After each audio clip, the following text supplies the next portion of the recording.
Europe তথা এই বিশ্বের অন্যতম সবচেয়ে শক্তিশালী দেশ জার্মানি। হিটলারের দেশ নামে পরিচিত এই দেশটি আজ এই বিশ্বের অন্যতম সবচেয়ে শিক্ষিত ও সুশীল জাতিসম্পন্ন দেশ হিসাবে গণ্য করা হয়। 8 কোটি 20 লাখ জনসংখ্যার এই দেশটি বিশ্বের 16তম আর ইউরোপের সবচেয়ে জনবহুল দেশ। বিশ্বযুদ্ধে এই পরিমাণ ক্ষতিগ্রস্ত হওয়া সত্ত্বেও জার্মানি এত দ্রুত উন্নতি করেছে যা আমরা কল্পনাও করতে পারি না।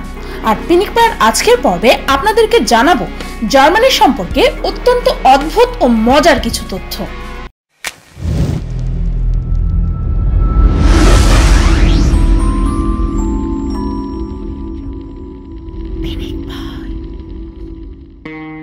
জার্মান মানুষেরা ফোনে হ্যালো না বলে নিজেদের নাম বলে কথোপকথন শুরু করতে পছন্দ করে। টেকনোলজির দিক থেকে জার্মানি অত্যন্ত অ্যাডভান্সড।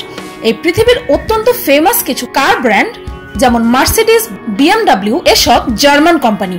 আর ভক্সওয়াগন যেটি হচ্ছে এই পৃথিবীর লার্জেস্ট অটোমেকার কোম্পানি, সেটিও একটি জার্মান কোম্পানি।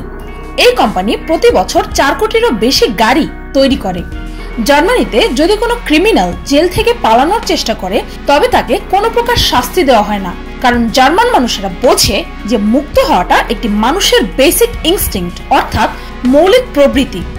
অটোবান হচ্ছে জার্মানির একটি হাইওয়ে যা এই পৃথিবী বিখ্যাত, কেননা এই হাইওয়েতে কোনো স্পিড লিমিট নেই। এখানে আপনি আপনার ইচ্ছে মতো স্পিডে গাড়ি চালাতে পারবেন, আর এর কারণে আপনার উপর কোনো লিগ্যাল অ্যাকশনও নেওয়া হবে না।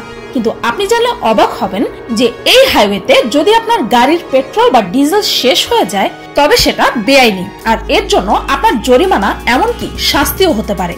প্রথম বিশ্বযুদ্ধে এই জার্মানিতে এই পরিমাণ মানুষ নিহত হয়েছিল যে সে সময় সেখানকার প্রায় 70% মহিলারা বিধবা হয়ে গিয়েছিল। জার্মানিদের ইতিহাস অনেক কষ্টদায়ী। জার্মান তাদের হিটলারের জন্য বিশ্ববিখ্যাত। হিটলার আর তার আর্মিরা একটি বিশেষ ভঙ্গিতে স্যালিউট করত, যাকে বলা হতো নাজি স্যালিউট। আর আজ জার্মানিতে যদি কাউকে নাজি স্যালিউট করতে দেখা হয় তাহলে তার 3 বছরের জেল হতে পারে, কেননা এই হিটলার হচ্ছে 2 কোটি মানুষের মৃত্যুর কারণ। সে প্রায় 50 থেকে 60 লাখ ইহুদিদের হত্যা করেছিল। আর এই হিটলারের নৃশংসতার সাথে আমরা সবাই পরিচিত। এই জার্মানিতে দ্বিতীয় বিশ্বযুদ্ধের সময় এই পরিমাণ বোম রাখা হয়েছিল যে আজ পর্যন্ত প্রতি বছর সেখানে 5000-এরও বেশি বোম মাটি থেকে খুঁড়ে বের করে ডিফিউজ করা হয়। জার্মান সৈন্যদের এই স্বাধীনতা আছে যে যদি কখনো তাদেরকে এমন কোনো অর্ডার দেওয়া হয় যার কারণে মানবাধিকার লঙ্ঘন হবে তবে সৈন্যরা চাইলেই সেই অর্ডার প্রত্যাখ্যান করতে পারে। এতেই বোঝা যায় যে আজকের এই দিনে জার্মান কি পরিমাণ শান্তিপ্রিয়। 15 শতকে জোহান্স গুটেনবার্গ নামে একজন জার্মান স্বর্ণকার এই পৃথিবীর সর্বপ্রথম প্রিন্টিং প্রেস আবিষ্কার করেছিলেন, আর তার ছাপা গুটেনবার্গ বাইবেল ছিল এই পৃথিবীর সর্বপ্রথম প্রিন্টেড বই। জার্মানির জিডিপি এই বিশ্বের 4র্থ স্থানে আছে। দেশটির অধিকাংশ মানুষই ইসাই ধর্মের অনুসারী, যা হচ্ছে টোটাল পপুলেশনের 59.3%। তাছাড়াও আছে 5.5% মুসলিম, আর বাকিরা অন্যান্য ধর্মাবলম্বী। দেশটির রাজধানী বার্লিন হচ্ছে এই বিশ্বের অন্যতম সবচেয়ে বিখ্যাত শহর। জার্মান ভাষা জার্মানি, সুইজারল্যান্ড, অস্ট্রিয়া, লুক্সেমবার্গ ও বেলজিয়ামেরও অফিসিয়াল ভাষা। জার্মানিতে যখন কোনো শিশুর নামকরণ করা হয় তখন এটি মেক শিওর করা হয় যেন সেই শিশুর নামের প্রথম ওয়ার্ডেই এটি স্পষ্টভাবে বোঝা যায় যে সে মেয়ে নাকি ছেলে। এটা সেখানকার একটি অলিখিত আইন বলতে পারেন।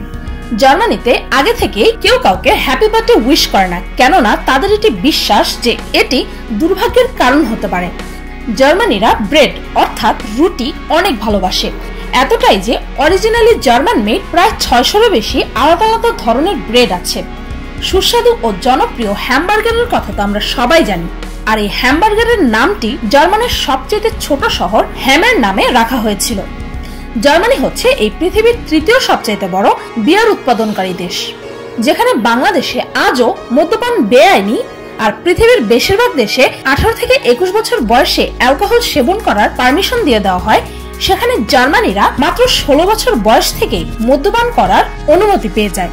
প্রতি বছর সেপ্টেম্বর ও অক্টোবরের মাঝামাঝি সময়ে জার্মানে একটি বিশেষ উৎসব পালন করা হয়, যাকে বলা হয় অক্টোবর ফেস্ট। এই ফেস্টিভ্যালের সূচনা হয়েছিল মূলত একটি রয়্যাল ফ্যামিলির বিয়ের অনুষ্ঠান থেকে। আর আজ সেই ফেস্টিভ্যালে দেশ বিদেশের হাজার হাজার মানুষ ছুটে আসে জার্মানির বিখ্যাত বিয়ার, কুইজিন ও জার্মান মানুষদের আনন্দের অংশ হতে। পৃথিবীর অন্যতম সবচেয়ে পপুলার ও এক্সপেন্সিভ ব্র্যান্ড পিউমা এবং অ্যাডিডাস জার্মান দুই আপন ভাই অ্যাডলফ ও রডলফ ডেসলার তৈরি করেছিলেন। প্রথমে তারা দুজনে মিলে ড্যাজলার ব্রাদার্স শু ফ্যাক্টরি নামে একটি ব্র্যান্ড প্রতিষ্ঠা করেন।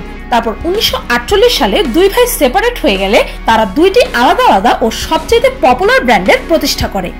বিশ্বযুদ্ধে এই পরিমাণ ক্ষতিগ্রস্ত ও হিটলারের কালো নাম সাথে নিয়েও জার্মানি আজ এই পৃথিবীর বুকে একটি সভ্য, সুশীল, উন্নত ও শক্তিশালী দেশ হিসেবে মাথা উঁচু করে দাঁড়িয়ে আছে। জার্মানির এই উত্থান দেখে আমাদের কিছু শেখা উচিত।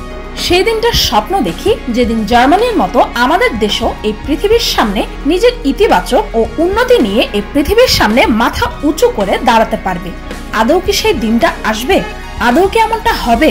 আমরা চাইলে নিশ্চয়ই হবে। ভিডিওটি এই পর্যন্তই। সুপার স্পন্দন এই চ্যানেলটি প্রতিনিয়ত অসাধারণ কিছু ভিডিও আপলোড করে। এই চ্যানেলটি থেকে ঘুরে আসার জন্য পিনিক পায়ের পক্ষ থেকে আপনাদের সবার কাছে অনুরোধ রইল। ভিডিওটি ভালো লাগলে একটি লাইক দিতে ভুলবেন না, আর কমেন্ট করে অবশ্যই জানাবেন যে পরবর্তীতে আপনারা কোন দেশ সম্পর্কে জানতে চান। আর আমার চ্যানেলটিকে সাবস্ক্রাইব করুন প্রতিদিন আরো অদ্ভুত ও মজার সব ভিডিও দেখতে। আজকের মতো এই পর্যন্তই, দেখা হচ্ছে পরের ভিডিওতে।